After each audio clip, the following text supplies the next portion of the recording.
Assalamualaikum warahmatullahi wabarakatuh. Alhamdulillah kita bisa bertemu di sela-sela kesibukan masing-masing. Semoga kalian dan saya tetap sehat walafiat di tengah sibuknya kita ya. Dan semoga PKL-nya lancar. Nah, pada pertemuan kali ini saya akan membahas soal TKA Bahasa Indonesia, yang mana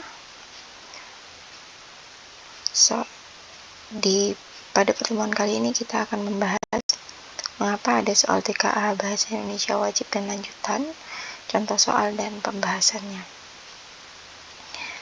Pendahuluannya, kenapa ada soal TKA Bahasa Indonesia wajib dan tingkat lanjut. Ini untuk membedakan kedalaman kemampuan yang diuji dan karena kita ada di SMK ya.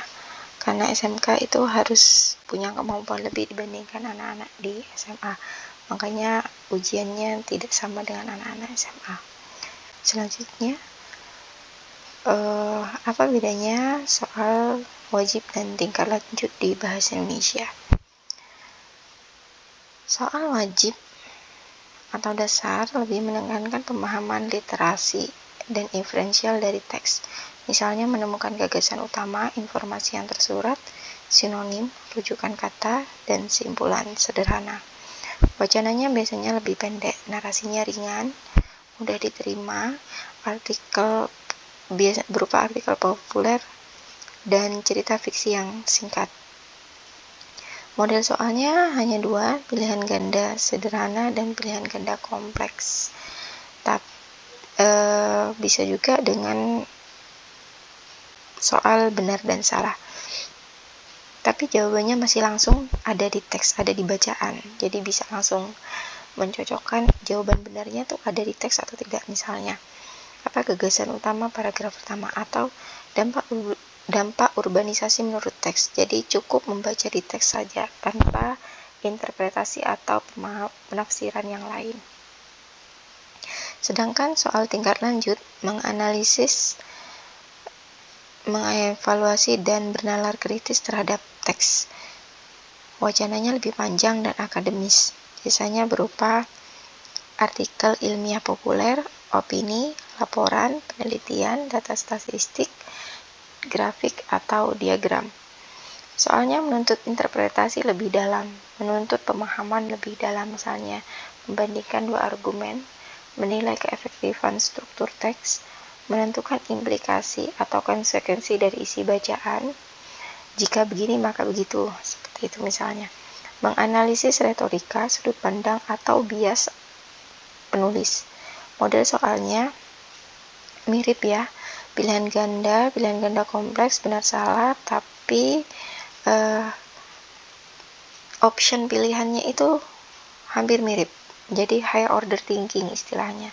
Misalnya, jika tren urbanisasi terus meningkat tanpa kebijakan baru, implikasi yang paling mungkin adalah, atau dampak yang paling mungkin adalah, atau akibat yang paling mungkin adalah apa?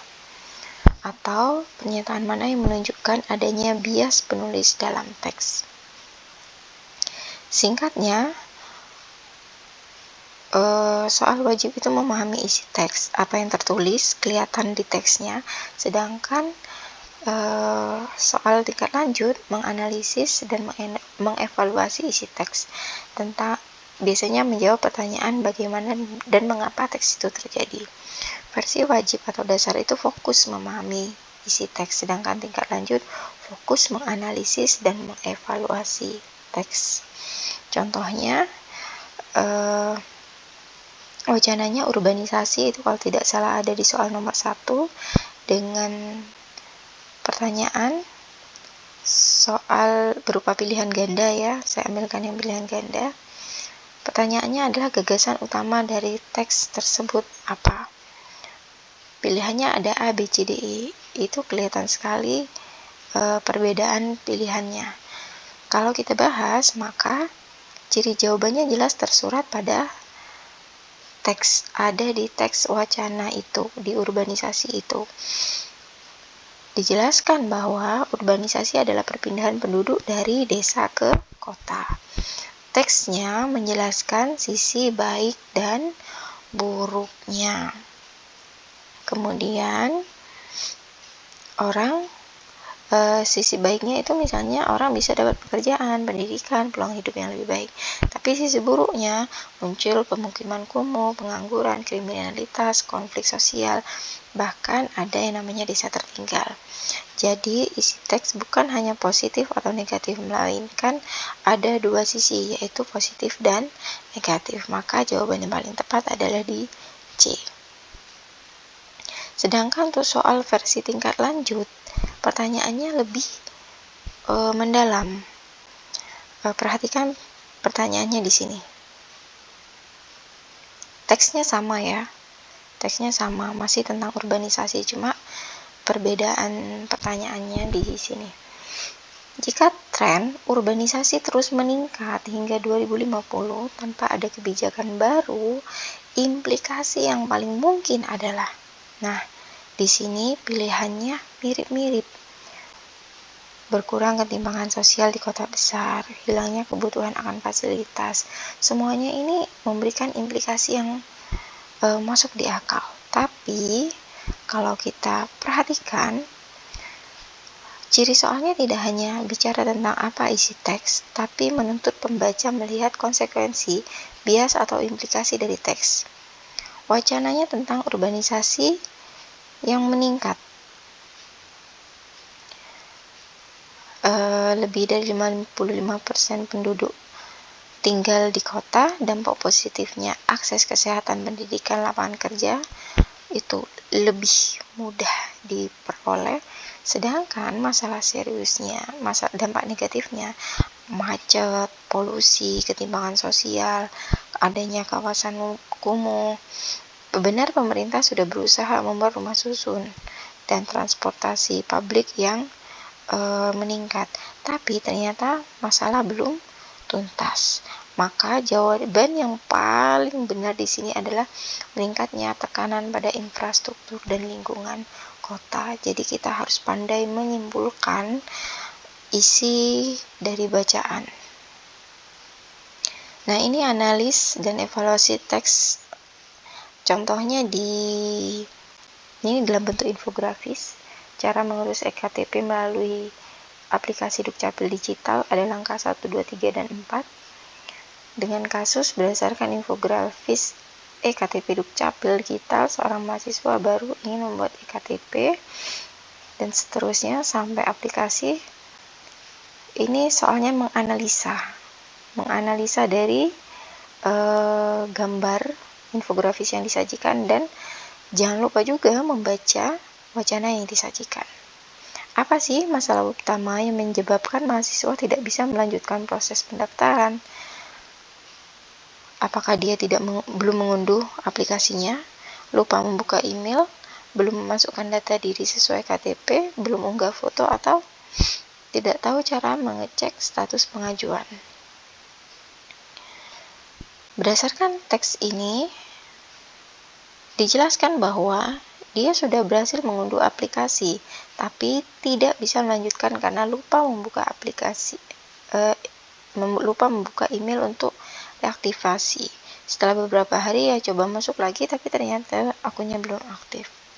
Artinya masalah utamanya bukan di unduhan, bukan di downloadan kalau katanya anak sekarang ya. Bukan di data diri, bukan di foto, dan bukan di status, melainkan pada akun yang belum aktif. Penyebabnya apa? Dia lupa membuka email aktivasi. Jadi jawaban yang paling benar itu ada di B. Sesuai teks, penyebab utama mahasiswa gagal pendaftaran adalah lupa aktivasi akun. Begitu. Kita lanjut bicara tentang ketelitian. Wacananya tentang Indonesia memiliki potensi energi terbarukan dan lain sebagainya. Ini saya kutip aja karena sangat panjang sekali. Dengan soal yang harus disesuaikan dengan teks. Ternyata yang benar itu di poin 1, 5, dan ya, pembahasannya, prinsipnya siswa Intinya, kalau bicara tentang benar dan salah ini, harus teliti pernyataan mana yang sesuai dengan teks dan mana yang tidak begitu ya. Jadi benar-benar harus teliti, memastikan bahwa teks yang ada di sini itu ada di wacana. Oh benar, berarti harus ditandai ya. Mau tidak mau harus mencoret-coret, meskipun bahasa Indonesia itu bukan matematika yang hitung-hitungan begitu ya. Itu saja dari saya. Terima kasih. Semoga sukses ke depannya, lebih mudah memahami materi. Semoga cita-citanya tercapai. Sekian, terima kasih. Assalamualaikum warahmatullahi wabarakatuh.